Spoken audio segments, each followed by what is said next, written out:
మీరు ఆ శ్లోకం అర్థం చదివితే మీకు ఇంకా ఈజీగా అర్థమవుతుంది. ఇది సీక్రెట్ అండి. ముక్తి పొందడానికి లార్డ్ శ్రీకృష్ణ చెప్పిన సీక్రెట్ కర్మ అనేది. సో చాలా మంది కర్మ అనే దానిని ఈరోజు మనం మారుస్తాం. కర్మ అంటే ఆల్మోస్ట్ ఏమనుకుంటారంటే కర్మ అనేది అదొక శిక్ష అనుకుంటారు. అవునా కదా? కర్మ అంటే ఒక శిక్షలాగా భావిస్తారు. నా కర్మ ఇలానే ఉంది, నా కర్మ నాకు ఇలానే జరగాలి, కర్మ కర్మ కర్మ అంటారు.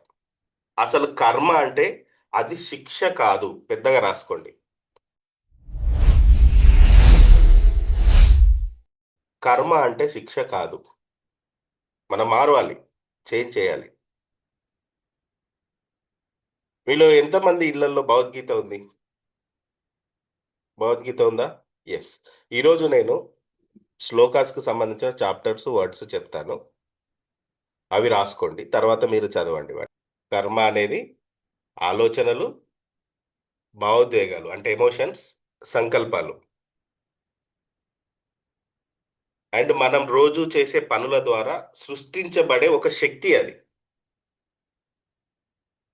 మనం డైలీ చేసే హ్యాబిట్స్ ద్వారా, పనుల ద్వారా సృష్టించబడే ఒక ఎనర్జీ కర్మ అనేది.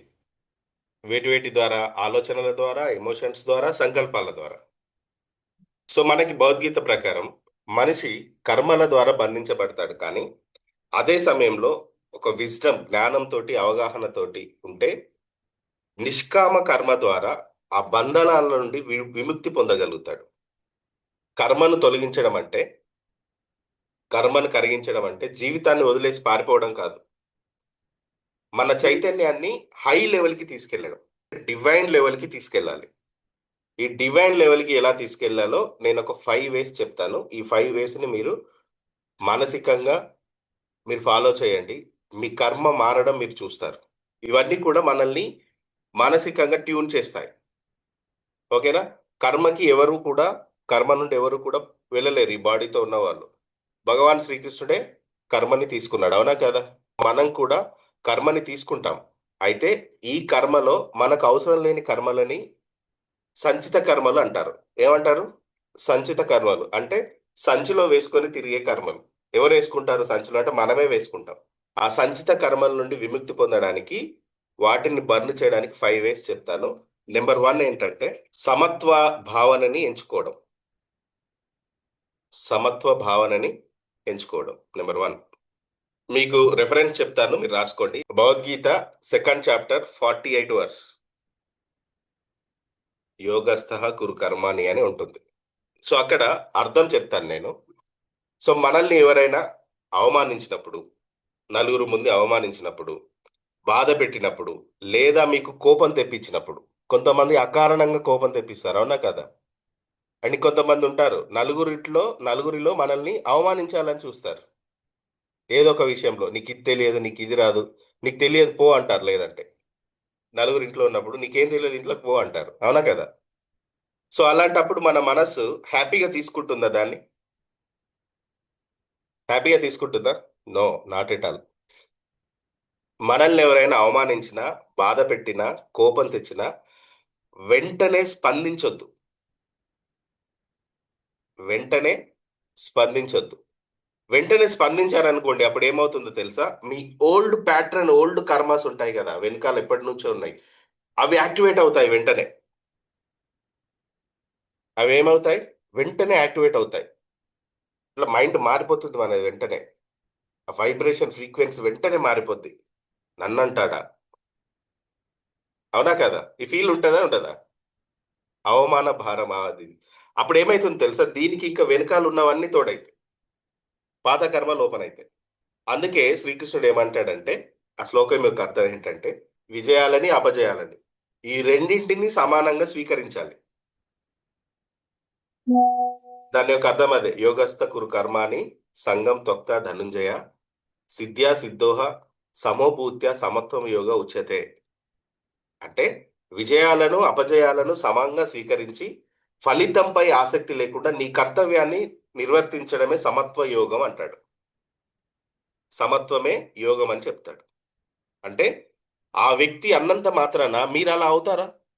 మీరు మధ్యలోకి వెళ్ళారంటే ఆ విషయం పట్ల మీకు ఎంతో కొంత అవగాహన ఉంటేనే వెళ్తారు, అవునా కదా? ఊరికే వెళ్తారండి? లేదు కదా, మీకు తెలిస్తేనే వెళ్తారు. మీ దృష్టిలో మీరు అలా లేరు. అలాంటప్పుడు మీ గురించి మీకు తెలిసినప్పుడు ఇంకొక వ్యక్తి అన్న మాటలకి మీరెందుకు రెస్పాండ్ అవ్వాలి? మీరు రెస్పాండ్ అవ్వద్దు. చర్యకు ప్రతిచర్య అనేది పెట్టుకోకండి. కంటికి కన్ను, పంటికి పన్ను తీసేయండి. ఇదొద్దు మనకు. కంటికి కన్ను, పంటికి పన్ను తీసేయండి. ఎవరైనా ఏదన్నా అంటే వెంటనే రియాక్ట్ అవ్వకండి. వెంటనే మీకు ఈ శ్లోకం గుర్తు రావాలి. భగవద్గీత 2వ అధ్యాయం 48వ శ్లోకం. ఇక సెకండ్ వన్, సత్యాన్ని అంగీకరించడం. కర్మ అనేది ఎప్పుడైనా సరే అజ్ఞానంలో బ్రతుకుతుంది. అజ్ఞానం అంటే జ్ఞానం లేకపోవడం. కర్మ అనేది ఎప్పుడైనా సరే అజ్ఞానంలో బ్రతుకుతుంది. జ్ఞానం వచ్చినప్పుడు ఏమవుతుందంటే కర్మ కరిగిపోవడం ప్రారంభం అవుతుంది. మరి శ్రీకృష్ణుడికి జ్ఞానం లేకనా సార్ కర్మ అనుభవించాడు? క్వశ్చన్ వచ్చింది ఎవరికైనా? ఎస్. శ్రీకృష్ణుడు కర్మను అనుభవించడానికి కారణం ఏంటంటే మనం ఏ అవతారంలో తీసుకున్నా, రాముడి అవతారంలో తీసుకున్నా, కృష్ణుడి అవతారంలో తీసుకున్నా, రాముడి అవతారంలో తను ధ్యానంలో ఉంటూ సరయు నదిలో నీటి సమాధి అవుతాడు. ఇక్కడికి వచ్చేసరికి తాను కర్మను తీసుకుంటాడు. ఎందుకంటే హ్యూమన్ బాడీతో ఉన్నప్పుడు ఈ హ్యూమన్ ఎమోషన్స్ అన్నీ కూడా సింబాలిక్ గా చూపించి వెళ్ళాడు ఆయన. అంటే మానవ దేహంతో ఉంటూ దైవత్వాన్ని ఎలా కాపాడుకోవాలో చూపించాడు ఈ దేహంతో ఉంటూ. మీరు ఏ అవతారాలు తీసుకున్నా, బుద్ధుడు తీసుకున్నా, జీసస్ తీసుకున్నా, ఎవరిని తీసుకున్నా, ఈ బాడీతో మనం అనుభవించే ఎమోషన్స్ ని కూడా వాళ్ళు అనుభవించారు. లేదంటారా? కాదంటారా? సొంత కొడుకు చెడిపోవడం, యుద్ధం, సొంత వాళ్ళ మధ్యలోనే యుద్ధం, బంధువుల మధ్యలోనే యుద్ధం. అసలు శ్రీకృష్ణుడి జీవితంలో ఎన్ని కష్టాలండి. మనం అనుకుంటాం పుట్టిన దగ్గర నుండి, ఆయన పుట్టిందే జైల్లో, అవునా కదా? పుట్టిందే జైల్లో, సొంత మేనమామే చంపాలనుకుంటాడు. ఎన్ని కష్టాలు అయినా కూడా చిరునవ్వు తగ్గుతుందా? స్మైల్ తగ్గదు కదా. అంటే ఈ బాడీతో ఉన్నప్పుడు మనం ఎలా బ్రతకాలో సింబాలిక్ గా చూపించాడు ఆయన. సో అందుకే మనం ఏం చేయాలి? శ్రీకృష్ణుడు చెప్పిన మాటనే మనం ఫాలో అవ్వాలి. ఏంటి అది? రాసుకోండి. భగవద్గీత 4వ అధ్యాయం 38వ శ్లోకం. భగవద్గీత 4వ అధ్యాయం 38వ శ్లోకం. నా హి జ్ఞానేన సదృశం పవిత్రమిహ విద్యతే. అంటే ఈ ప్రపంచంలో జ్ఞానంతో సమానమైనది, పవిత్రమైనది మరొకటి లేదు అంటాడు. భగవద్గీత 4వ అధ్యాయం 38వ శ్లోకం. అంటే సత్యం ఏంటి ఇప్పుడు? విజ్డమ్, తెలుసుకోవడం. ఇది సత్యం. జ్ఞానాన్ని పెంచుకోవడం. సో చాలా మంది సారీ చెప్పడంలో చాలా తల తీసేసినట్టుగా ఫీల్ అవుతారు, అవునా కదా? సారీ చెప్పడంలో, సారీ చెప్పడం కంటే ఆర్గ్యుమెంట్స్ ఎక్కువ ఉంటాయి. Yes or no? అవునా కదా? ఆర్గ్యుమెంట్సే ఉంటాయి. జ్ఞానవంతుడు ఏం చేస్తాడో తెలుసా?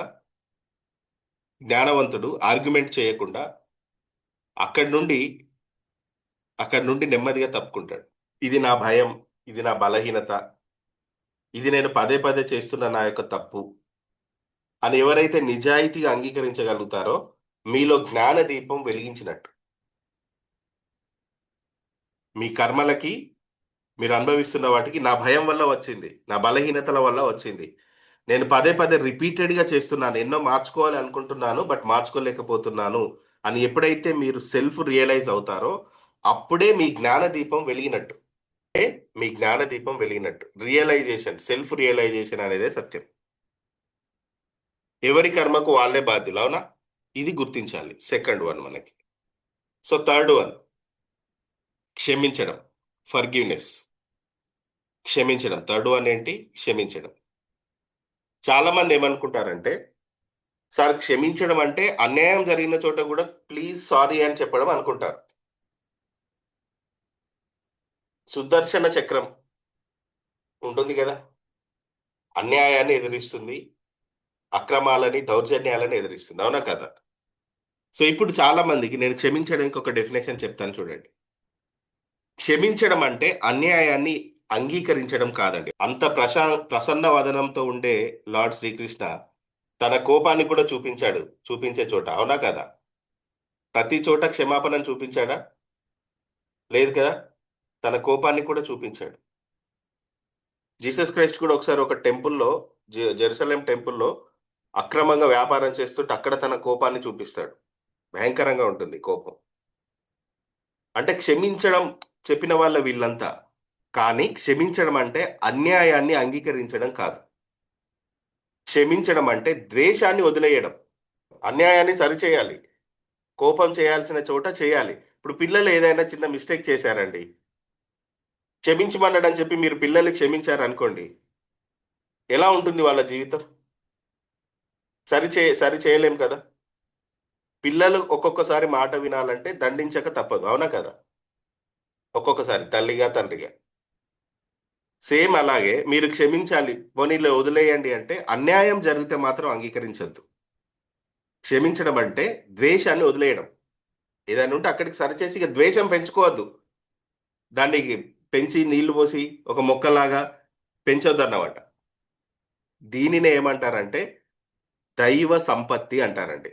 ద్వేషాన్ని వదిలేయడం ఈజ్ ఈక్వల్ టు దైవ సంపత్తి అని పెట్టుకోండి. అంటే దేవుడి యొక్క సంపత్తి మీ దగ్గర ఉన్నట్టు. సంపద. దేవుడి సంపద ఏంటో చెప్తాను చూడండి. దైవ సంపద అంటే అహింస, సత్యం, కోపం లేకపోవడం, త్యాగం, పీస్‌ఫుల్‌నెస్ ఇవన్నీ దైవిక గుణాలు. అహింస, సత్యం, కోపం లేకపోవడం, త్యాగం, శాంతి ఇవన్నీ దైవిక గుణాలు. నేను ఎవరిపైనైనా కోపం చేస్తే తీవ్రంగా ఉంటుంది నా కోపం. కానీ ఒక 5 మినిట్స్ తర్వాత అదే వ్యక్తి నాకు ఎదురుపడ్డా కూడా మళ్ళీ నేను నార్మల్‌గానే మాట్లాడతాను. ద్వేషం ఉండదు. ద్వేషాన్ని పెంచుకోను నేను. కానీ కోపమొస్తుంది. చేసే పనుల బట్టి కోపమొస్తుంది. ఆ క్షణంలో, ఆ నిమిషంలో ఆ కోపాన్ని తట్టుకోలేరు. కానీ వెంటనే కొంచెం గ్యాప్ ఇవ్వాలంతే. ద్వేషం పెంచుకోవద్దు మనం. ఈ క్షమించడం ద్వారా ఏం జరుగుతుందంటే, మన హృదయం శాంతిని తీసుకుంటుందండి. మన మనసు పీస్‌ఫుల్‌నెస్‌ని తీసుకుంటుంది. కాబట్టి డియర్ ఫ్రెండ్స్, ధర్మాన్ని రక్షించడానికి అవసరమైన హద్దులని మీరు కొనసాగిస్తూ, ద్వేషాన్ని పెంచుకోకండి. ఇదే క్షమించడం అంటే. అన్యాయం జరిగిన చోట అన్యాయాన్ని కూడా యాక్సెప్ట్ చేయడం క్షమాపణ అనుకుంటారు. నో. అది మనకే నష్టం చేస్తుంది. అన్యాయం అని మీకు తెలుస్తుంది గదా! 100%. అప్పుడు మీరు క్షమించడం కాదు. ఒక ఒక బౌండరీ పెట్టండి. ఒక హద్దులు పెట్టండి. ఆ హద్దుల ద్వారా మీరు వెళ్ళొచ్చు. ఇది థర్డ్ వన్. అర్థమైందా? Third one? Yes. Next fourth one. ఫలాపేక్ష లేకుండా సేవ చేయడం. దీనినే నిష్కామ సేవ అంటారు. అంటే శ్రీకృష్ణుడు చెప్పినటువంటి శ్లోకాలలో నాకు బాగా నచ్చే శ్లోకం, అందరూ ఎక్కువగా యూజ్ చేసేది, భగవద్గీత శ్లోకం అనగానే అందరికి గుర్తొచ్చేది, కర్మణ్యేవాధికారస్తే మా ఫలేషు కదాచన మా కర్మ ఫల హేతుర్భార్ మాతే సంగోష్ట కర్మణి. అంటే కర్మ చేయడంలోనే అధికారం ఉంది. ఫలితం పైన లేదు అని చెప్తాడు. కర్మ చెయ్యి, ఫలితం నాకు వదిలేయి అంటాడు. అవునా కదా? ఎంతమందికి తెలుసు కర్మణ్యేవాధికారస్తే నా ఫలే నా కదాచన అందరం ఎక్కువ వాడుతూ ఉంటాం కదా! భగవద్గీత 2వ అధ్యాయం 47వ శ్లోకం. అంటే కర్మ చెయ్యి, ఫలితం నాకు వదిలేయి అంటాడు. సో, ఇక్కడేంటి చాలామంది ఇది విని కొంతమంది అసలు కర్మ గూడా చేయకుండా ఉంటారు. అంటే పనిని గూడా ఎట్లాగో దేవునికి వదిలేయమన్నాడు గదా! రిజల్ట్ గురించి ఆలోచించొద్దన్నాడు గదా! ఏం చేయనులే దేవుడే చేస్తాడనుకుంటారు. అది వాళ్ళ కర్మ. ఏం చేయకపోవడం గూడా కర్మే. అవునా కదా? ఎంప్టీ గ్లాస్ ఎప్పుడైనా ఎంప్టీగానే ఉంటుంది. గాలి వచ్చి వెళ్తుంది కానీ, గాలి స్టేబుల్‌గా ఉంటుందా అండి? భగవద్గీత 16వ అధ్యాయం 2వ శ్లోకం. క్షమాపణకు సంబంధించి. భగవద్గీత 16వ అధ్యాయం 2వ శ్లోకం. అహింస సత్యమ క్రోధస్త్యాగః శాంతిరపైశునం. అంటే అహింస, సత్యం, కోపం లేకపోవడం, శాంతి ఇవన్నీ కూడా దైవిక గుణాలని అర్థం. మూడోది. నాలుగోదేంటి? కర్మణ్యేవాధికారస్తే మా ఫలేషు కదాచన. భగవద్గీత 2వ అధ్యాయం 47వ శ్లోకం. కర్మ చేయి, ఫలితంతో నీకు సంబంధం లేదు. అంటే సేవ చేయండి, సర్వీస్ ఇవ్వండి. ఈరోజు నేను కొంతమందికి అన్నం చేయడం ద్వారా, ధ్యానం దానం చేయడం ద్వారా నాకేదో ప్రతిఫలం వస్తుందని ముందే ఊహించకండి.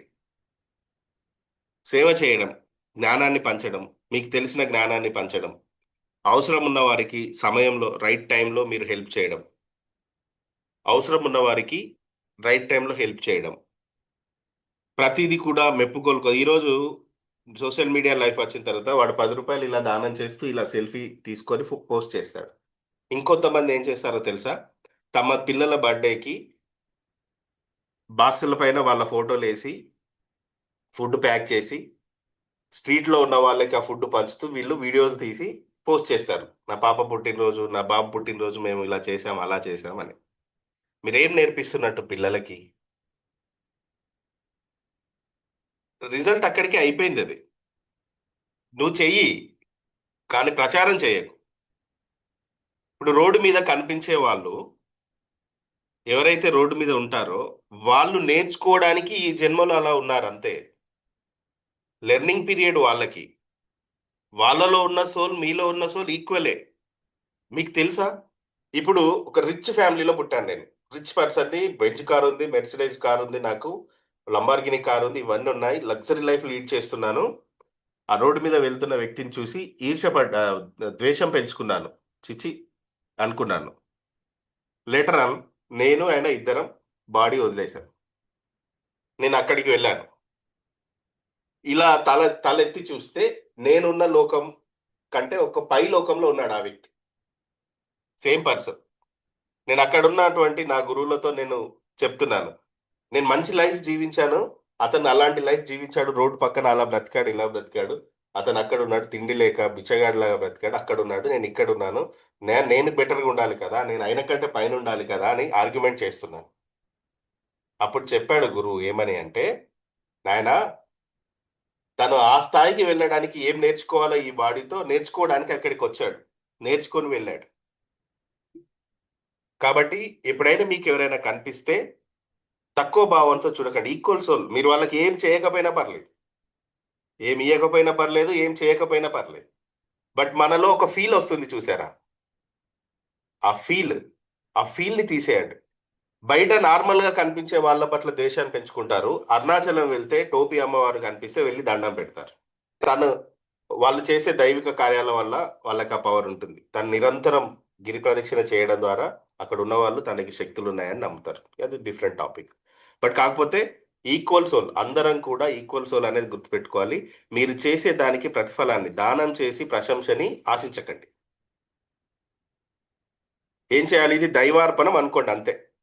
బంధనాలను సృష్టించదండి. నేనెందుకు చెప్తున్నానంటే, ఫలితం లేకుండా, ఫలితం ఆశించకుండా, ప్రశంస కోసం కాకుండా మీరు చేసేది కర్మబంధాన్ని సృష్టించదు. మీరు ఫలితం ఆశించి వీడియోలు పోస్ట్ చేసి, ఇది చేశారనుకోండి, అది కర్మబంధాన్ని క్రియేట్ చేస్తది. కర్మబంధాన్ని చైన్ గొలుసులాగా క్రియేట్ చేస్తది. మీరు ఎవరి పేరు మీదనైతే చేస్తున్నారో చేయండి. చేయొద్దని చెప్పట్లేదు. ప్రచారం చేయకండి. నేను చాలా చూసినప్పుడు చాలా బాధపడతాను. పిల్లల బర్త్‌డే అని చెప్పి అనాథాశ్రమాలకు వెళ్లి, ఆ పిల్లల వీడియోలు తీసి వీళ్ళు సోషల్ మీడియాలో పెడతారు. వాళ్ళేమనుకోవాలి చెప్పండి ఆ పిల్లలు? వాళ్ళు పిల్లలే గదా! వాళ్ళది పసిహృదయమే గదా! అవునా కాదా? Next last one, fifth one. Old ప్యాట్రన్స్‌ని తీసేసి న్యూ ప్యాట్రన్స్‌ని క్రియేట్ చేయడం.